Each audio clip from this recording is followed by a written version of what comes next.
কাছাড়ে ফের সংগঠিত হলো মরাল পুলিশিং। গরু চুরির অভিযোগে এক অটো চালককে দলবদ্ধ আক্রমণ করলো উন্মত্ত জনতা।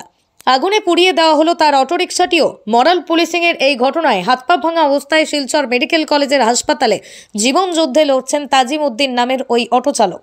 ভুবনডহর কলোনিতে সংগঠিত হয়েছে এই পৈশাচিক ঘটনা। কি এমন ঠিক হয়েছিল? ধলাই পরীক্ষানের বাসিন্দা তাজিম উদ্দিন নামের ওই অটো চালক নিজের অটো নিয়ে যাওয়ার সময় ধলাই ভুবনডহর কলোনিতে কিছু মানুষ তাকে গরুচর সন্দেহে আটক করেন। এরপরই উন্মত্ত জনতা তাজিমকে অটো থেকে নামিয়ে তার উপর চড়াও হন। মরাল পুলিশিংয়ের এই বিভৎস ঘটনায় ঘটনাস্থলে জ্ঞান হারিয়ে ফেলেন তাজিম, কিন্তু এরপরও ক্ষান্ত হয়নি উন্মত্ত জনতা। তারা তাজিমের অটোটিকে সড়কের উপর রেখেই অগ্নিসংযোগ করেন। পরে খবর পেয়ে ঘটনাস্থলে পৌঁছয় পুলিশ আহত অটো চালককে উদ্ধার করে চিকিৎসার জন্য শিলচর মেডিকেল কলেজ হাসপাতালে পাঠিয়ে দেয়। মরাল পুলিশিংয়ের ওই ন্যাক্কারজনক ঘটনাকে কেন্দ্র করে নিন্দায় সরব হয়েছে গোটা জেলার মানুষ। আমার বাই সাইডটা ওইটার সময় প্রায় ঘর থেকে বার হয়েছে বাগানো সিরিয়াল টিপ লাগাইবার লাগে। তারপরে তারে বাজমাতা কলোনি তারে আটাইয়া মায়ের ডেঙ্গা করিয়া আতে ভাবে বাঙ্গিয়া গাড়ি গুড়া জ্বালাইয়া বহুত কিছু করিয়া তারা প্রশাসনও লাগছে না, কিছু লাগছে না, তারা পাবলিকে তারা মারিয়া তারা বিচার করে লইছে।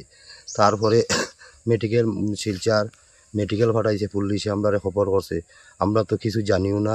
আমরা প্রায় 6-7টার সময় খবর পাইছি, পাইয়া গেছি মেডিকেল পুলিশে ফোন করছে। পুলিশে ফোন করার পরে গেলাম মেডিকেল গিয়ালে পুলিশে সমঝাইয়া দিবার পরে তার পাওয়া তো ভাঙ্গা, অবায়ও ভাঙ্গা, আতেও ভাঙ্গা, পাও তো ভাঙ্গা, গালও মারা, মাথা তো মারা, সব দিকে মারা। আমরা তো জ্ঞান নাই, জ্ঞান সিয়াং সারা মানুষ কিতা করতাম, আমরা কিছু করবার নাই।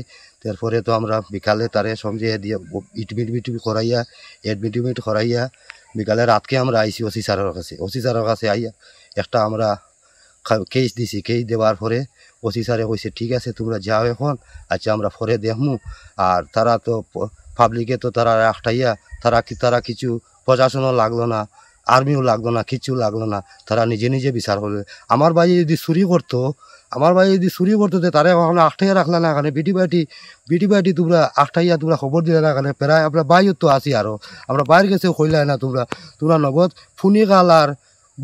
ফুনিগাল আর কলোনি তো খুব বেশম নাই, প্রায় 4-5 কিলোমিটার জায়গা। তারা তো আটাইয়া বরং আমরা তো হইতে পারো। এটা তো আগর জিদ তারা খাটাইছ। আমার গাড়ি একটাও জ্বালাই দিলা, আমার ভাই এগুলো বরবাদ করে দিলা, আমার সব কিছু বরবাদ হয়ে গেল। আমি মন্ত্রীর কাছে অনুরোধ চাইয়ার, আমার প্রশাসনের কাছে অনুরোধ চাইয়ার, সবার কাছে আমি অনুরোধ চাইয়ার, আমার মন্ত্রী প্রাইম মিনিস্টার সবার কাছে আমার অনুরোধ চাইয়া, সবার কাছে আমি আজ জোর করিয়া কইয়ার আমি সবার কাছে আমি বিচারটা পাই আমি জেলা সুন্দর মতে।